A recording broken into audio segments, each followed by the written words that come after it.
Hey, welcome to the Sex Addiction Recovery Association with the Transform Hearts Training Institute. This is level 2 training, and thank you for investing in yourself and us and our content. Hopefully, you're finding level 1 or did find level 1 um, helpful and valuable, trying to help people give away information of value to help avoid the pitfalls, some of the mistakes I've made over the years, and to make this type of recovery more effective for everyone out there. So in level 2, we are going to have still another 12 sessions. These are going to be longer. Last level was 25 minutes long. This level is going to be 45 minutes to an hour, maybe more on some of these sessions. But let's get started.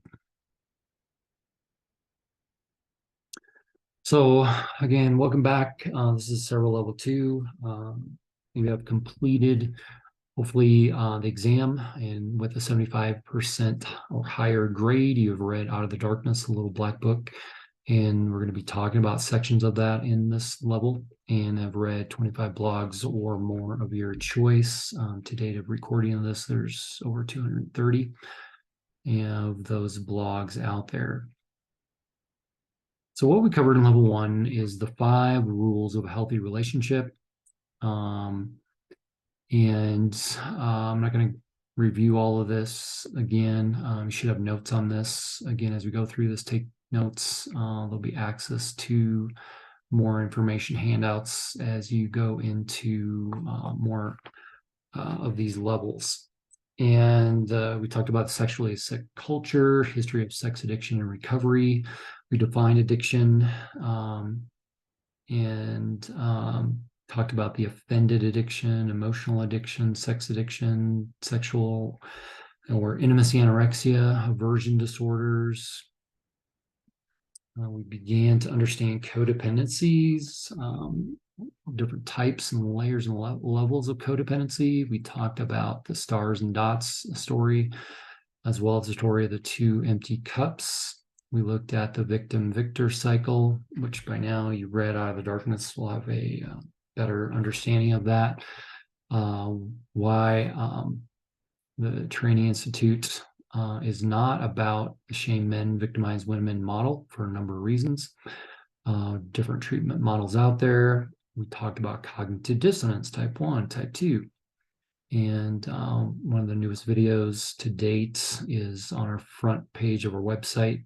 Watch that. It's about 45 minutes long, going in depth on that if you want to review some of that or go back to level 1 training. Begin to understand the super ego, and the id, or the critical parent voice, the adult you, and the inner child you. Begin to understand the power of shame, introduction to support groups and different types, understanding of leadership, and your own recovery, sponsor-sponsee relationships. And we learned about the different assessment tools and we're different continuums. We'll get into more of the assessment tool in this level and how to do that, how to have a session to do that. We went into how we're all recovering from Stockholm Syndrome, how our beliefs keep us in our own prison cell. The clients we're helping, we as helpers, therapists, clinicians, lay people, the warning signs of dating an addict or anorexic. Learned about forgiveness, behaviors of recovered couples, what that looks like, the importance of your own recovery, and much more. We are going to get into it. So this first session, we are going to talk about disclosure. So disclosure is one of those really hot topics if you're going to do this type of work. Restoration of marriages due to any addiction, not just sex addiction or anorexic behaviors or aversion disorders, drugs, alcohol. You're going to see these same themes throughout. The trouble of one or both of the partners being honest.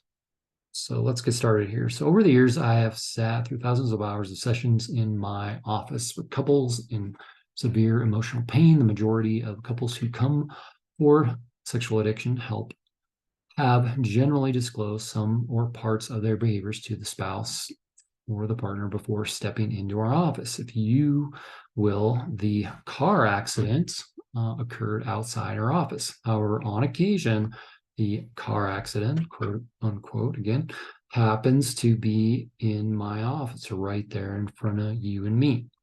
As the sex addict shares and has full disclosure with their spouse. This is very painful to watch. And when the spouse hears this information for the first time, it can cause emotional trauma. The loyal spouse will go through the stages of grief, shock, denial, anger, bargaining, sadness, and finally acceptance within minutes or the days, weeks, months following.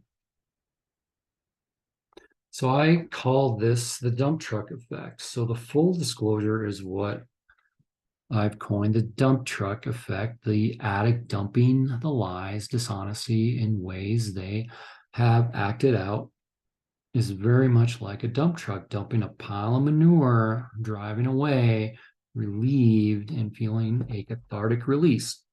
For the loyal spouse, it is the opposite experience for having the manure dumped on them or dumped on you.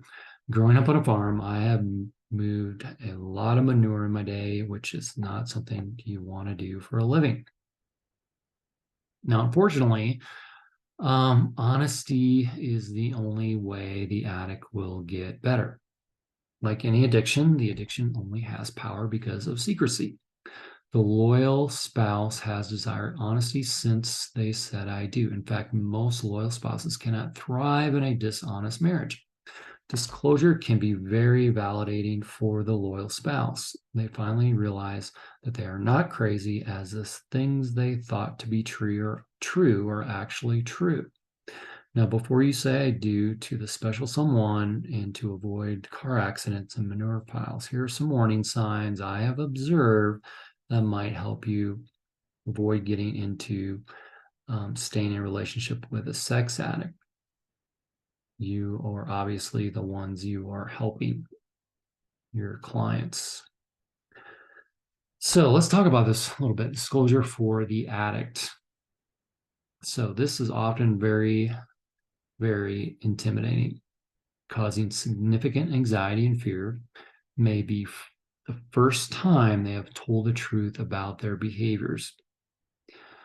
They may get agitated or even violent. Okay, I have had fistfights in my office. And so this is difficult. It takes practice, giving space, prepping the couple with allowing them to step out of the room, go for a walk around your building, take a breath at any time. Okay. And yeah, it's only happened once that I can think of. And so you live and learn again, learn from your mistakes of how to prep a couple for this. And we'll get into polygraphs and things, how to do that to verify everything in level 3. So a lot of addicts believe that the secret or series of secrets keep them safe. Okay.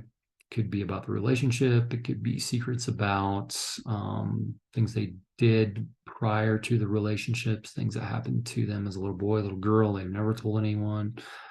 They will most often disclose the minimum. Okay. History of lying by omission. They only disclose what specifically is asked of them. Okay. You've been drinking since 3 o'clock? No, not at all. And the partner won't ask any more questions. The honest answer is they've been lying since, drinking since noon. Okay, but you didn't ask them the right question. Lying is a form of self-preservation, may be traumatic for them, and beliefs telling the truth will destroy the relationship. Now, when it comes to male addicts with a female partner, I have yet to meet a female partner that will leave due to honesty. Most female partners can handle the honesty. What they cannot handle and will not tolerate is the lying. Okay, is the lying. And we work with the addict about this very thing. All right, let's talk about disclosure for the partner. Okay, so again, maybe very intimidating for them. It takes a lot of courage as an addict and as a partner to go through the disclosure process. And I encourage them, walk with them through this, very validating, very patient.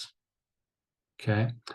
Causing significant anxiety and fear, maybe the first time hearing the truth of the addict's behavior.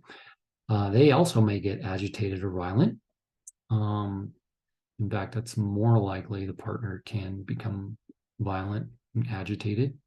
Understands the secrets keep the relationship sick, will most often need time to process. History of being lied to prior to this relationship is common, and often believes partners' lies are caused by something they did wrong. So, as a clinician, you're going to walk through them, and we have support groups to help the partner. Generally, again, the female partner process, it's not about them. Okay. Also, may be traumatic. Betrayal trauma is common to happen or be felt or discussed. Okay. And believes telling the truth will restore and build the relationship, which is more accurate than what the addict believes. All right, so at our practice, we get a lot of questions about polygraphs, why the polygraph. On our YouTube channel, you can check out, I go into detail about the polygraph, introducing that. So once full disclosure is complete, we believe the polygraph to be a quicker way to restore trust. Okay, so we always say, believe what they say, but also verify. Okay, and we verify that with a polygraph test. We don't do what's called a criminal polygraph. We do what's called a therapeutic polygraph. Okay, and we work closely with our polygrapher in the same office, and it's a team effort. We want them to pass. So we believe the addict that takes the polygraph, it's a very loving thing to do for the partner and to restore their own honor as the addict. We recommend therapeutic polygraphs, which are generally about an hour long, 7 to 8 questions, as compared to a criminal polygraph, which is 3 to 4 hours long, much more intense and fewer questions. Okay. And those generally cost more money. And different polygraphers have different fees depending where you live. So again, we recommend the therapeutic polygraph to restore trust. We trust and then verify. Now, I would say about approximately 80% of our intensives complete polygraphs. 75% of the time, new or clarification in existing information does come out. Okay. 75% of the time, new or just clarification in. So sometimes it's big details, sometimes it's just smaller details. Okay. Approximately 10% of the time, both will take a polygraph. And I would say about 25% of our clients will take a follow-up polygraph in 3 to 6 months. And some do them very regularly, annually. So when, as a farm kid growing up on a farm, this is what's called the garden effect. That when your pain is never going to be wasted. So when you get dumped on by a pile of manure, that manure can become fertilizer for a garden. And fertilizer transforms things into beauty in a garden. And we believe transform people. And that's why what your clients are going through, or maybe you have gone through, and why you're choosing to do this work, know and understand well yourself. And that garden can become an amazing place and a refuge to help others. So let's talk about lying. I blogged about why men lie, why women lie. I've gotten responses from people that read the why men lie, then they're upset. Well, women lie too. So Yes, I know. I've written about this. So let's talk about this. So again, men and women lie just differently. So lying is a significant problem for many women, men and women in recovery. It doesn't matter what the addiction is, both genders lie, but each lie differently. They will run from the truth, try and hide from it, bury it, forget it, justify it, or compartmentalize it. At the same time, they'll run toward a fantasy. In fact, they will run toward a fantasy woman to avoid truth and honesty. They long to be grown men able to conquer the world, including a woman. Most little boys do not fantasize about little girls, they fantasize about being sexual with a grown woman. The problem is a relationship with a fantasy woman keeps them stuck as a little boy. Women do not make men, men make men. Because of this, men have big lies with little boy excuses. Single and married women lie too. However, women lie differently in that they remove the truth from themselves, unlike men who remove themselves from the truth. Women can have big lies like men. Women can also have secrets regarding their past or infidelity in their marriage that their husband knows nothing about. More often, however, they are little white lies. For women, the little girl inside, consciously or unconsciously or subconsciously, wants the fairy tale. She wants Prince Charming to be a reality and to fulfill all the emotions her little girl heart has felt. She anxiously desires for him to meet all the expectations she has dreamed of. So let's look at this. Why men lie? Lying starts with himself first. So we're going to talk about the men here. If she truly knew me, she would not love me. Hear this all the time. Past experiences of sharing smaller lies with her has revealed that she is not a safe person to share with. She may have a history of vulnerability, emotionally shaming him with her anger and words. She may also become physically abusive, threatening toward him. It's not that bad. Lie number two. That was my last time. I'll never do it again. The truth is often worse than they think. It will not be their last time, and they will have a problem and act out in their addiction again. Number three, no one will understand. I'm too far gone. I'm alone. The truth is you are not alone. The addict is not alone. These are courageous men who have struggled with lying in their own marriages. You or they just don't know it yet. And that's your job as a helper, therapist, psychologist to help them understand that. If I tell my spouse I will die. Number four, this sound drastic, however, to most men, this is how they feel.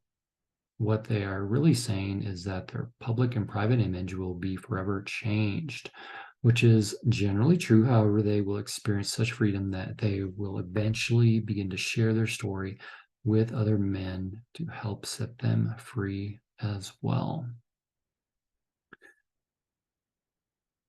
Next, he lies to his spouse. So number five, I don't want to hurt my partner. This is a popular reason why men lie. Many men lie. There is truth in this, but this is still a lie.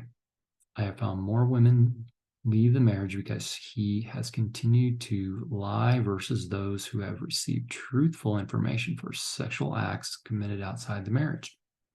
See this all the time. Six, she can't handle it. I'm protecting her. She's too fragile.